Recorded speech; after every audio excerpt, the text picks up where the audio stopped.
माँ के आंसू। राधा बहन का इकलौता बेटा अमेरिका में रहता था।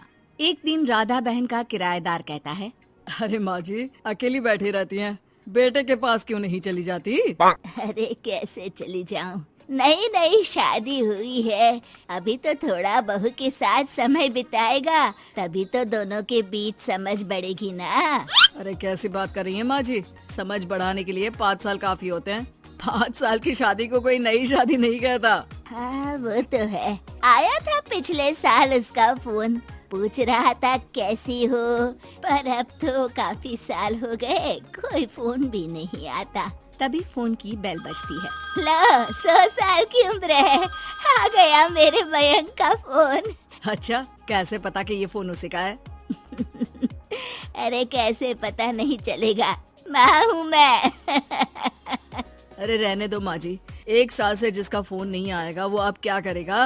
होता भी वही है, फोन पर मयंक है। कैसी हो माँ? अरे बेटा तेरी आवाज सुन ली, अब तो मौत भी क्यों ना आ जाए, बहुत याद आती है बेटा। माँ मैं वो ऑफिस में था।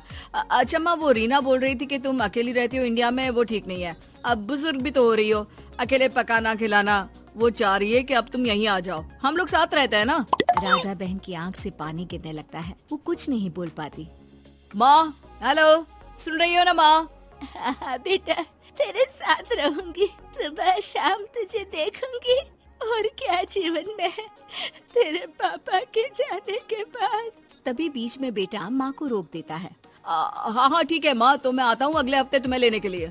राधा बहन को तो मानो बुढ़ापे में किसी ने पंख दे दिए हो, उड़ी जा रही थी पूरे मोहल्ले में। अरे वो मयंक आ रहा है, अब तो अमेरिका जा रही हूँ मैं, वहीं रहूंगी। अच्छा है मौसी, आपका जीवन देखकर तो मुझे भी रोना आ जाता था। कोई बात नहीं मौसी, देर से ही सही, सब अच्छा होने वाला है अब। राधा बहन दौड़ दौड़ कर सामान ला रही थी। अरे इतना सामान तो 2 साल में भी कभी नहीं खरीदा जो 2 दिन में लिए जा रही हो मौसी। अरे बेटा आ रहा है ना अमेरिका से। अच्छा अच्छा, तो पकवान बनाने की तैयारी चल रही है? हाँ बिल्कुल, उसको बेसन के लड्डू बहुत पसंद है।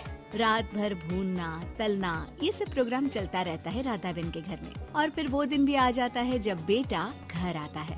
कौन?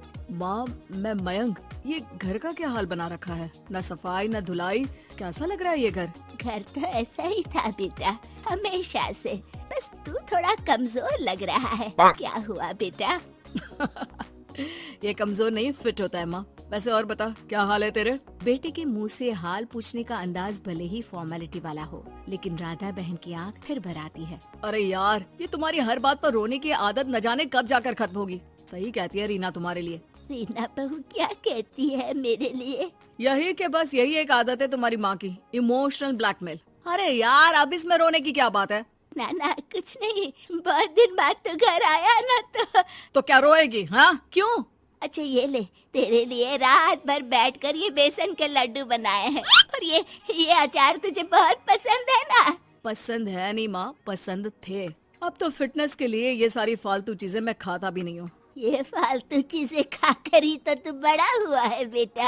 अब रहने दे माँ, क्या क्या खिलाकर बड़ा किया है, मुंह मत खुलवा। कौन देशी घी में शक्कर डालकर पराठे के साथ खाता है? वो तो तुझे पसंद थे ना बेटा, तभी तो बनाती थी, नहीं बनाती थी तो रोता था तू। अरे तो रोने देती ना माँ, अब सारी समस्या उसी खाने से है शरीर में। वो तो भला हो रीना का, जो हेल्दी डाइट देकर सब मेंटेन कर रही है। राधा बहन बेटे की आने की खुशी में इतनी दीवानी थी कि उसे बेटे के बात का अंदाज और लहजा समझ में नहीं आ रहा था। अच्छा अच्छा रुक, पालक वाली दाल बना देती हूँ। रहने दे माँ, मैं होटल से ऑर्डर कर देता हूँ। इतने साल बाद होटल का खाना, माँ के खाने की याद नहीं आती थी। अरे माँ फिर इमोशनल डायलॉग, प्लीज माँ। अच्छा सुन, बहुत कम वक्त है हम लोगों के पास, जल्दी जल्दी सारी पैकिंग कर ले। और हाँ, इस घर को बेचना होगा। कैसी बात कर रहा है, तेरे पापा और मैंने एक एक पाई जोड़कर इस मकान को बनाया था। हाँ पर तू जा रही है ना, फिर कौन मेंटेन करेगा? कैसे क्या होगा माँ, मैं तो अब इंडिया आऊंगा भी नहीं। बेटा तो सो जाता है, लेकिन माँ घर का एक एक कोना घूम घूम कर देखती है। सही बात है, क्यों मोह माया जोड़ रही हूँ मैं इस घर से? आखिर बेटे के साथ रहना ही तो होता है हर माँ बाप को। लेकिन इनकी यादें हर एक कोने में है। खैर, औने पौने दामों में घर को बेच बेटा और माँ एयरपोर्ट के लिए रवाना हो जाते हैं। माँ यहीं बैठ, मैं अभी आया। नहीं नहीं बेटा, मैं साथ रहूंगी, पहली दफा आ रही हूँ ना। अरे माँ, टिकट, बोर्डिंग, सामान, चेक इन, 10 काम है, करके आ रहा हूँ ना। ठीक है, जल्दी आ जाना, यहाँ घबराहट होती रहेगी। बेटा माँ को समझाकर चला जाता है। माँ बैठी रह जाती है लेकिन बेटा आता ही नहीं। एयरपोर्ट के लोग बताते हैं कि इस नाम का लड़का तो कब का अमेरिका की फ्लाइट लेकर उड़ चुका है। माँ किसी तरह अपने बीके हुए मकान में ही आ जाती है। मुझे कुछ दिन रहने दो, पता नहीं क्या हुआ, हो सकता है कोई मजबूरी हो बेटे की। नया मकान मालिक कहता है। अरे माँ जी, कमरा तो मैं आपको दे दूँ, पर भाड़े का क्या? पति की पेंशन भी है भैया। ठीक है, आप आराम से रहिए, लेकिन एक बात बताइए, आप किसी रिश्तेदार के घर क्यों नहीं चली जाती? अरे कैसी बात कर रहे हैं आप, मेरा बेटा कभी भी आ सकता है। अगर मैं उसे यहाँ नहीं मिली तो